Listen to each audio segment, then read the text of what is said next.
I really love Martin Scorsese's After Hours, but what makes it special is that it's one of those films for me where my love for it only seems to rise higher and higher with each viewing. I was in my local Blu-ray shop the other day trying to resist the urge to spend a stupid amount of money, but that new 4K Criterion release of After Hours just looked at me from the shelf and begged to be added to my collection. And so I did indeed spend a considerable amount of money that I probably shouldn't have, but I'm glad I did, because it gave me yet another excuse to rewatch this standout cult gem of a film in Martin Scorsese's filmography. It's no secret that I'm a big fan of bizarre and absurd cinema, which is why it's such a pleasure to witness a director who usually opts for more serious tones within his works to create a film within this sort of genre. In the case of Scorsese, his iconic auteur trademarks that helps him reach the status he reached as a director aren't forgotten about just because of the massive tonal shift in this movie. They're just amped up and adapted to the tone of the film perfectly. And it's obvious that this is the case from the very opening shot of the film, that classic dynamic Scorsese camera that's always searching for something sprints across the office, but instead of his camera searching for someone or something, it's like it literally latches onto the film's protagonist, Paul Hackett. If you don't already know, this is a film that follows Paul on what is probably the most bizarre and worst night of his life. He ends up as a rat in the maze of Soho after attempting to spice up his dull and fruitless life, but ends up on an odyssey to get himself home. Whenever I watch this film, I get the sense that Paul is chosen by some higher power to be transported into this urban labyrinth. That opening imagery of the camera seeking Paul and then latching onto him for the rest of the film really sticks with me, and I've always found Paul's nauseating cab ride into Soho to be the biggest example of this idea. The reality of a cab ride is this: no matter how much you pay the driver or how nice you are, you're still not in control. You're willingly giving control to somebody else. Because people do this regularly, it's easy to never think twice about it.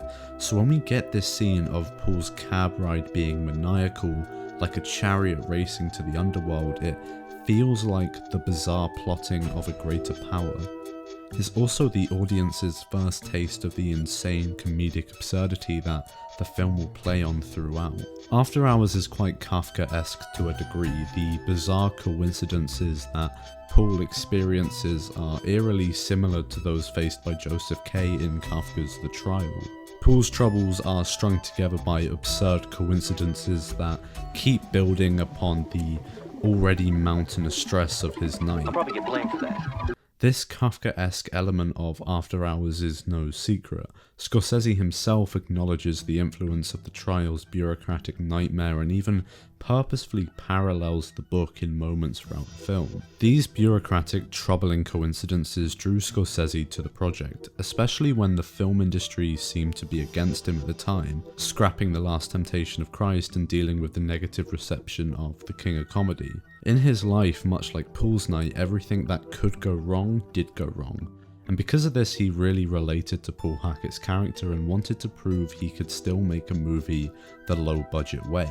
Much like how Paul is perhaps trying to prove to himself his life could still be adventurous and fun. Even after the film's release, even nowadays, it still seems like there's a bit of Paul Hackett within Martin Scorsese in how people seem to be out to get him. 3 years after the release of After Hours, when he finally got to direct his dream project, The Last Temptation of Christ, and in recent years since his statement on the superhero genre and state of cinema, some schmuck is always trying to rally another mob to hunt Scorsese for daring to say their precious Marvel movies aren't true cinema. I mean, he could probably make a pretty great somewhat sequel to this film about his exhausting efforts to lay low from the shit he has to dodge from some film fans and people in the industry. But back to topic.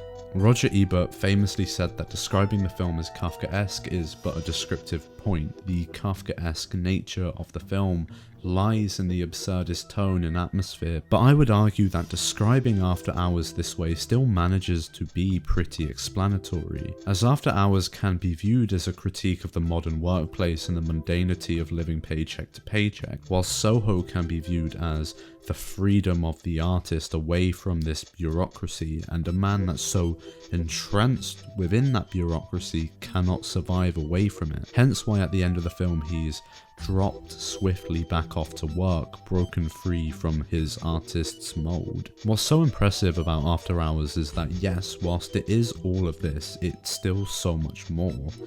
Scorsese himself envisioned the film as a parody of a noir and a parody of a thriller, whilst also being a black screwball comedy that encases through laughter primal paranoid feelings that most adults don't want to express. There are very few directors that would have had the skill to pull off this film in this sense, balancing between so many tones and genres while toying with so many different themes and imagery. People have not just connected this film to Kafka's work, but they've drawn comparisons to The Wizard of Oz and the Greek mythology story of Odysseus. Like Dorothy in Oz, Paul embarks on a surreal journey through a strange land, encountering bizarre characters and situations that test him. Similarly, his Odyssey through Soho parallels Odysseus' long and treacherous journey home. The film is plenty on its own without thinking of these connections. Scorsese's rapid style is at the forefront of Paul's journey through Soho, sprinting the whole film and rarely ever slowing down. It's littered with one of his finest uses of New York as a backdrop, some of his finest camera movements, and it has some of my favourite imagery in a Scorsese movie that's really stuck with me since my first ever watch. This shot of Kiki dropping down the keys to Paul is one of Scorsese's finest shots in my opinion. But I'm really a sucker for when Scorsese uses New York's gritty streets as a backdrop for a character's nihilistic psychosexual fever dream. It's no surprise that my two favourites from him are After Hours and Taxi Driver. Despite their similarities in this regard and their perfect appeal as midnight movies, they couldn't be more different in tone. Both films though just had to be set in New York, and no other city would have worked but the city that never sleeps. In both films, the city acts as an active participant in the narrative. New York is a dirty hellscape in Taxi Driver, feeding into Bickle's paranoia, and in contrast, Soho represents the bottled up artistry that's unleashed at night, trapping Paul in an underworld he doesn't belong in. It's a true testament to Martin Scorsese's skill that he can consistently use the city of New York throughout his filmography as a driving force behind both the characters and narratives. To wrap things up, if you haven't got the message yet, I just really believe After Hours to be one of his best ever movies for a multitude of reasons. It's a stupidly fun and perfectly stylized midnight movie that I'd be happy to watch any night, but also a film that I can't help but having so much fun picking apart. I think in recent years, especially since the